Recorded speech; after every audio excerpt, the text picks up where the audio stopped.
Call for new taxes on super-rich after 1% pocket two-thirds of all new wealth. $26 trillion of new wealth created since start of pandemic went to richest, Oxfam report reveals. Here's a summary of the article. Oxfam has called for immediate action to tackle a post-COVID widening in global inequality after revealing that almost two-thirds of the new wealth amassed since the start of the pandemic has gone to the richest 1%. In report to coincide with the annual gathering of the global elite at the World Economic Forum in Davos, the charity said the best off had pocketed $26 trillion in new wealth up to the end of 2021. Oxfam said for the first time in a quarter of a century the rise in extreme wealth was being accompanied by an increase in extreme poverty, and called for new taxes to be levied on the super-rich.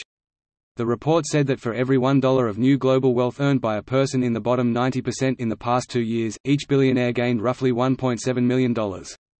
Despite small falls in 2022, the combined fortune of billionaires had increased by $2.7 billion a day. Pandemic gains came after a decade when both the number and wealth of billionaires had doubled. The report called on governments to introduce immediate one-off wealth levies on the richest 1%, together with windfall taxes to clamp down on profiteering during the global cost of living crisis. Only 4 cents in every dollar of tax revenue came from wealth taxes, and half the world's billionaires lived in countries with no inheritance tax on money they give to their children. He added, fairness is at the heart of Colombia's tax reforms. Concretely, this means a new wealth tax, higher taxes for high-income earners and large corporations reaping extraordinary profits in international markets, and ending tax incentives that exist without clear social or environmental justification. We are also implementing digital services taxes and adopting a corporate minimum tax rate, building on the international tax deal. This post received a score of 39,000, with an upvote ratio of 94%. Here are the top comments in response to this article. One of the benefits of being super rich is that you get to decide the taxes on the super rich. Funny how that works. Greater than the report said that for every $1 of new global wealth earned by a person in the bottom 90% in the past 2 years, each billionaire gained roughly $1.7 million. Lol, we are all so fucked. Boss makes $1.7 million. I make $1.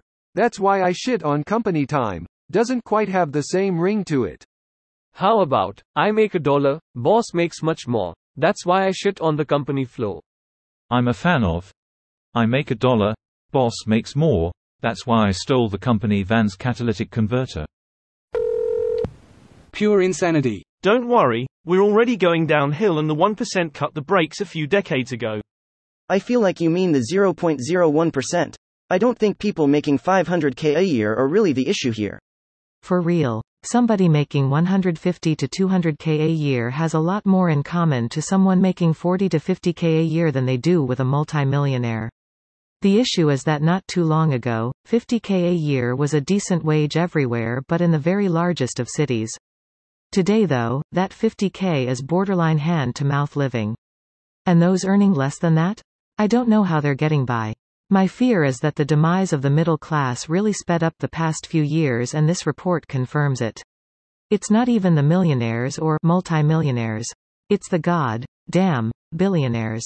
A millionaire who loses 99% of their wealth is poor. A billionaire who loses 99% of their wealth is still a multimillionaire, $10 million plus. I like the phrase. The difference between $1 million and $1 billion is about $1 billion. Tax them. Why the fuck are we sweating egg prices and layoffs and they're gobbling up all the wealth? We still pay a huge chunk of our income in taxes. That makes no goddamn sense at all.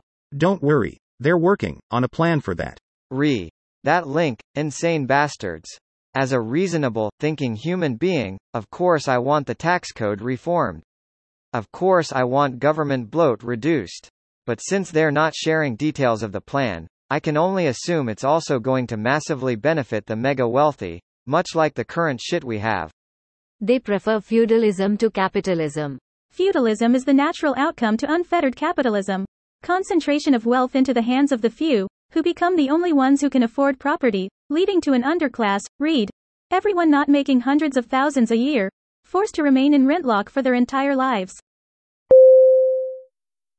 This video was automatically created by Reddit to speech. The article and comments in this video were selected from Reddit according to their upvotes, and any paraphrasing was performed by smmry.com, without any human intervention.